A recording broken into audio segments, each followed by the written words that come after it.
It's a good afternoon from the Johannesburg Stock Exchange. My name is Arabi Lekumete. We get straight into this market picture then, which has been topsy-turvy of late. It seems that investors perhaps dragging themselves out of those tech counters and moving a little bit more into the cyclical stocks, the ones that will perhaps get the most benefit when economies begin to open up after this pandemic, after perhaps being a very long time away. Who knows when that will be? Vaccine rollouts certainly happening across the world. That might certainly be of benefit. The other element to remember is that the $1.9 trillion stimulus plan out of the United States has now been approved by the Senate. It now goes to Joe Biden's desk.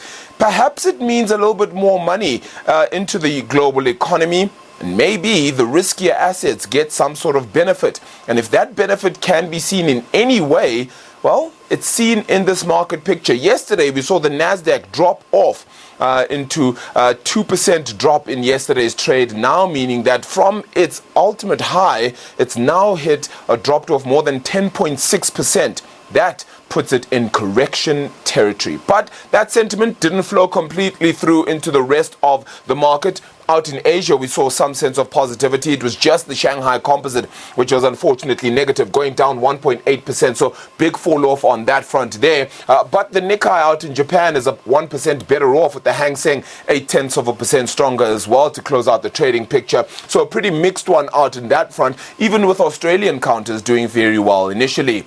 Onto the European market, we're all green this afternoon in this lunchtime trading picture. 0.8% out in London there, with the FTSE 100 doing better as well today. 0.4% stronger for the DAX in Germany, so that's enjoying some sense of positivity. It's more than 60 points gained there and is steadily rising as well. The CAC 40 in France, 0.4% better off. So what has that meant for the local index? Well, stronger we go, even if it is for the meantime. 0.2% better off.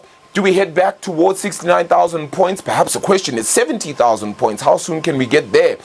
Is it still something to be achieved before the end of this quarter? Of course, the end of the month being the end of the quarter as well. The big gain is today. Financials 1.2% stronger, and that just comes from the banking counters, which have taken quite a big gain today. And of course, the insurance companies, though, perhaps lingering just a little bit. Word from the insurance industry is that they've had to pay out a whole lot more when it comes to death claims, unfortunately. 37% increase, in fact, in death claims, and that's because of the pandemic out in 2020. We are seeing that claims in total, 522 billion rand is the number that ASISA has put out there.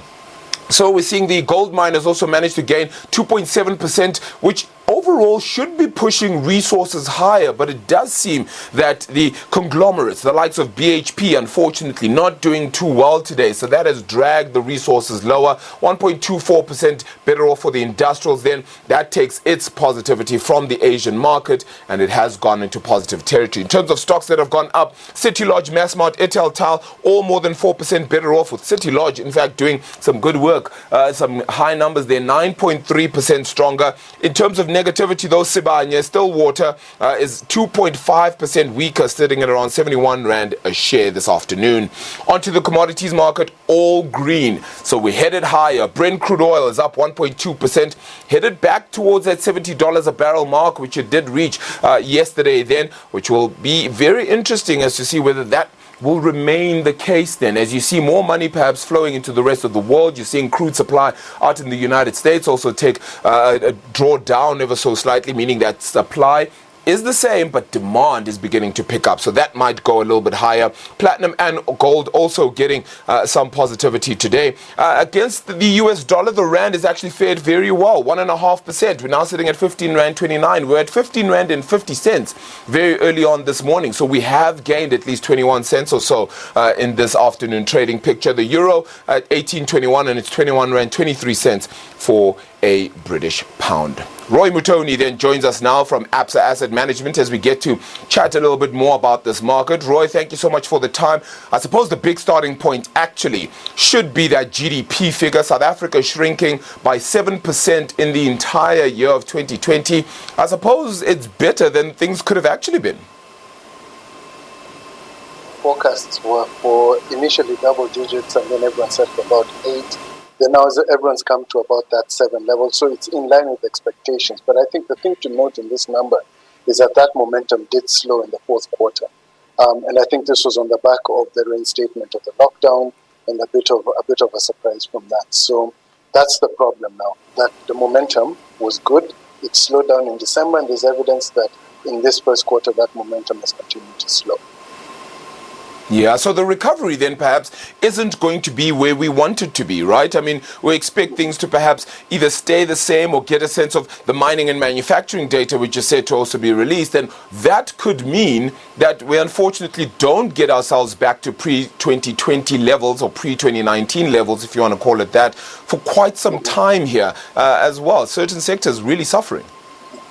No, absolutely. I mean, if you look at the sectors that turned around, it was hotels and leisure, which had been shut down absolutely. So them just opening up increased activity, and that got counted. But then it's leveled out. Employment's not going up. We saw employment going backwards. GDP per capita has gone backwards in line with the trend in the last 5 years. And there's no stimulus. By the end of this quarter, the additional government payments will wind down. So there's nothing really new in the economy that will create demand. And that's the biggest problem that we have. We don't see 2019 numbers coming back for another couple of years. So it is difficult times. There is a bit of an improvement, but it is difficult times for sure.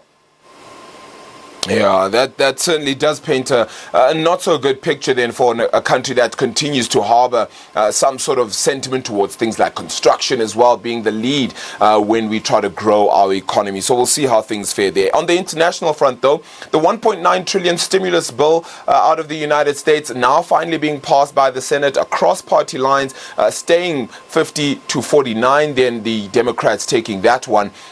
Would this perhaps mean a little bit more money flows into the economy in the US, which means that the rest of the world gets more money, and then riskier assets like South Africa's Rand and the JSE perhaps picking up a little bit? So effectively, you called it absolutely. So the US economy is recovering already. This money will help accelerate. They've already said that they're ahead of schedule for their vaccinations. So that means that the economy probably opens up ahead of schedule. You add this money plus the higher employment, so unemployment falls to something like 4.5%, maybe 4.6%. That means demand in the US rises. Higher supply of dollars just means we are all risk on. And rates don't have to rise there, and rates globally don't have to rise. So yes, definitely, demand globally, the availability of dollars globally will be helpful for these assets. Yeah, speaking about demand, the oil price seems to be hovering in and around that $70 a barrel mark. It might even be the ceiling for now, but it's broken through that a little bit. Is it inconceivable to see that oil price at $100 by the end of the year? I think that would be very difficult. If you consider that the reason why it's gone up from that 65 level to the 70 was those Saudi attacks on Saudi production facilities primarily. And inventories are pretty stable. You might see a little drawdown, but pretty stable. You would have to see air travel coming back quite significantly. And even if you did, there's a lot of producers on the sideline who've had to constrain their production because of the agreements that they have in OPEC+.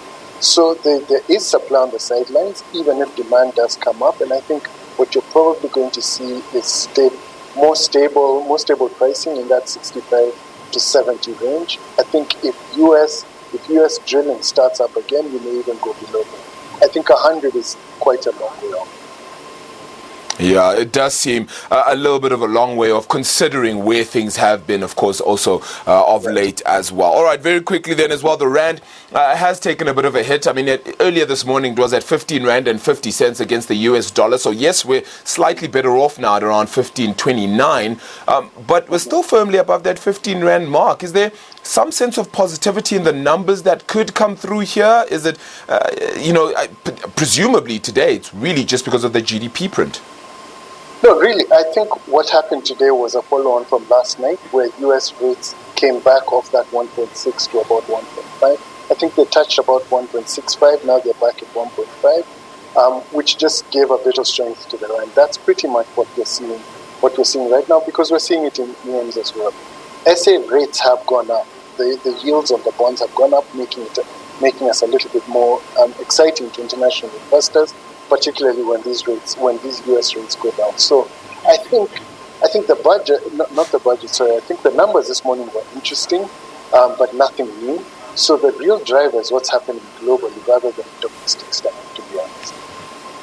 Yeah. Roy, always good chatting to you, though. Thank you so much. Really appreciate it here on SABC News. Roy Mutoni is from ABSA Asset Management, helping us get a firmer picture on just how things are faring on the market front. Then things are going a little bit higher for the JSE All Share. Does it stay that way?